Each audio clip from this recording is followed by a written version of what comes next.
Okay, quick video to prove Prophet Muhammad is not the last prophet, because the Quran says that if you're a good Muslim, you can be a prophet.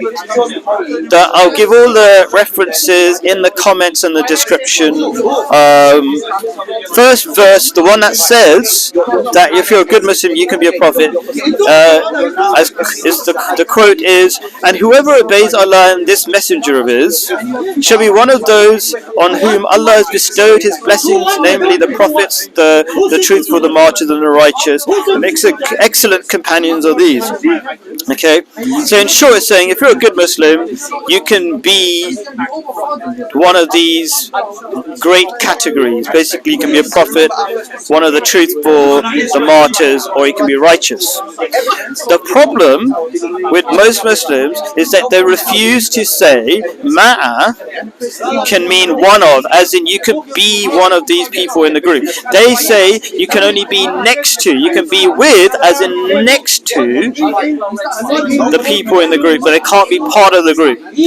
But the Holy Quran disagrees with such people. In this following verse of the Holy Quran, another verse of the Holy Quran, it says, God said, "O Iblis, what is the matter with you that you will not be one of those who submit?" Now, other Muslims are saying that in this case, the word ma'a is in this verse again. They would say, in their translation, says, God says, "O Iblis, what is the matter with you that you do not stand next to the people who submit?" So Iblis in this case could be, in theory, submitting, but he just refused to stand next to the people who submit.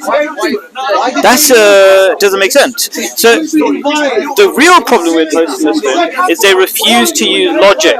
They only listen to an imam for their evidence. They can't think for themselves what this verse of the Holy Quran is saying. So, I mean, have you got any questions, like any confusion about this? Do you disagree or anything like that? I think it's a good point that you've got. I think that it's clearly there's a discrepancy here, and obviously the Quran here does clearly, it's saying slightly different. And then obviously those words, was it ma'a? Yeah. It can be obviously it can be taken in 3 or 4 different ways. So there is something here to look into. I'm not saying I don't believe it's completely accurate. I'm not saying it is accurate either. I would need to really look into this, but there's clearly a discrepancy here, though.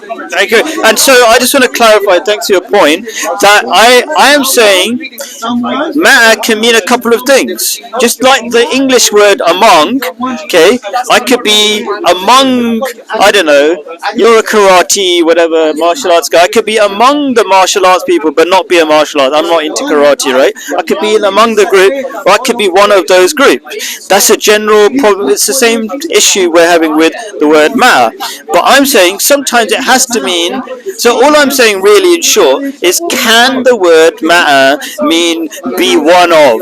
And clearly it can. It has different meanings, clearly. Yeah, but in this case, everybody agrees that the word Iblis, the word matter in this context of Iblis, when God says, "Oh Iblis, what is the matter with you that you will not be one of those who submit?"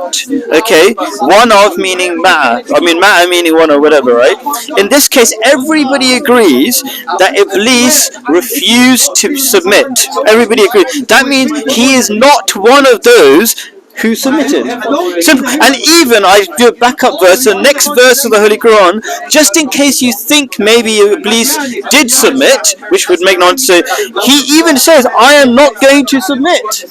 So just to confirm in the following verse, and I'll put that verse as well, just to confirm, Iblis definitely did not submit. He was definitely not one of those who submit. So in this context, ma'a definitely means one of, as in belonging to the group. So it's really simple, but maybe it's a bit confusing if you've been told your whole life that matter means next to. It's going to be very difficult to consider other, opinions. So what you'll see is with a lot of Muslims, they're very stuck in their ways. And like what you're saying about the imams and stuff like that, a lot of people will go to an imam, a local imam or a very respected one, and that'll be their source of translations and stuff like that, which is that can't be the only way. That's a flawed system in itself, because we all know that imams can be corrupt. We all know that people can be corrupt. We all know that people can manipulate things to suit themselves. So, I agree with what you're saying, that we should all, how you're saying how you're a mathematician, and we should use logic and rationale, and we should try to create some kind of a picture in our own heads, as well as obviously seeking knowledge from elders. But I agree, we should try to create a picture in our own heads as well as seeking knowledge and guidance, because at the end of the day, we're living this life in our own body, our vehicle. It's an individual thing. So if you're not going to bother to try and understand things for yourself, you're going to be easily manipulated, aren't you? So that's a way of looking at it, I guess. 100%.